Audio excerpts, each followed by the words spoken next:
यहाँ देखिए, आज हम लोग पढ़ेंगे फूल के बारे में। किसके बारे में पढ़ना है? फूल के बारे में पढ़ना है। फूल का इंग्लिश होता है फ्लावर। फूल का इंग्लिश क्या होता है? फ्लावर। देखिए, हम लोग जितने भी जो है ना फल देखते हैं, लगभग सभी फलों किससे निर्माण होता है? फल का निर्माण करने के लिए फूल होता है। फूल से हम लोग का मुख्य कार्य क्या होता है? फल का निर्माण करना। फल भी आगे चल के मेनली दो प्रकार में बढ़ जाता है, एक फल फूल, एक जो है क्या हो जाता है, एक सत्य फूल और एक असत्य फूल। यहाँ उतना भी नहीं देखना है, यहाँ सिर्फ आप लोग को समझना है कि फूलों का जो है ना अध्ययन करते हैं उसको एंथोलॉजी बोला जाता है। उसको क्या बोलते हैं? एंथोलॉजी। जोर से बोलिएगा आप लोग, फूलों का अध्ययन क्या कहलाता है? एंथोलॉजी। अभी हमने आपको बताया कि फूलों का मुख्य कार्य होता है ना फल का क्या करना?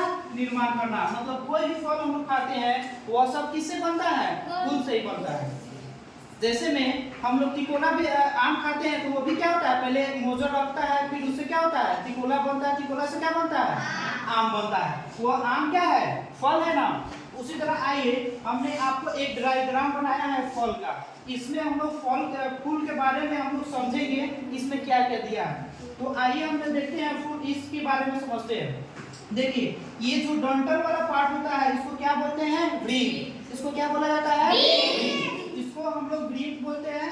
और इसमें जो बाह्य वाला है पार्ट दिख रहा है, जैसे में आपको नहीं समझ में आ रहा है, यहाँ से देखिए, यहाँ आपको बिल्कुल बहुत अच्छा से समझ में आएगा।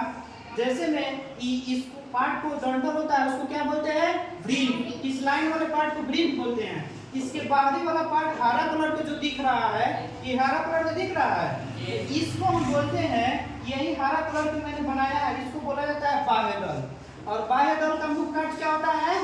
फूलों का रक्षा करना।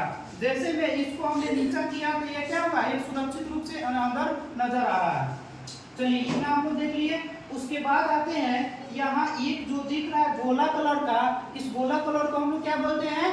पुष्प आसन। जैसे में कोई भी चीज जहाँ बैठता है उसको आसन बोलते हैं। जैसे में इंद्र जी जहाँ बैठते हैं उसको इंद्रासन बोला जाता है। इसलिए पुष्प भी यहाँ बैठते हैं और फूल भी यहाँ बैठते हैं, इसलिए इसको क्या बोलते हैं? पुष्प आसन। उसको पुष्पासन बोला जाता है। उसके बाद आपको ये जो पीला कलर का नजर आ रहा है, इसको जो है ना, इसमें पीला भी हो सकता है, कहीं लाल भी हो सकता है, कहीं उजला भी हो सकता है। माने ये अलग अलग कलर में होगा, लेकिन ये और ये दोनों अलग कलर में ही होता है। बाह्य दल और जो है हमेशा किसमें होता है? हरा कलर में होता है। इसमें मान लिए इसी को बोला जाता है दलपुंज। इसको क्या बोलते हैं? दलपुंज। ये लाल है, यहाँ पे क्या है? पीला है। उसी तरह ये कोई भी कलर का हो जाएंगे। अंदर आते हैं, ये जो फूलों का मेल पार्ट होता है जिसको हम लोग क्या बोलते हैं? मेल पार्ट को पुमंग बोलते हैं। क्या बोलते हैं? पुमंग। तो ये तीसरा पार्ट हो गया। और चौथा पार्ट जो अंदर का है, ये एक गोला आकार में फिर ऊपर चला जाता है।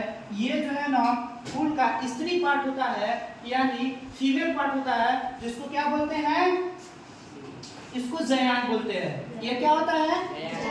ये फीमेल पार्ट होता है। इसको इंग्लिश में गाइनोसियम बोला जाता है। वही आपको देकर समझाया है मैंने। फूलों का 4 पार्ट लिखा है, बाह्य दल, दलपुंज और पुमंग और जयान। इसमें भी बता देते हैं, ये आपको है बाह्य दल हो गया, ये आपका जो है ना ये दलपुंज हो गया, ये बाह्य दल हो गया।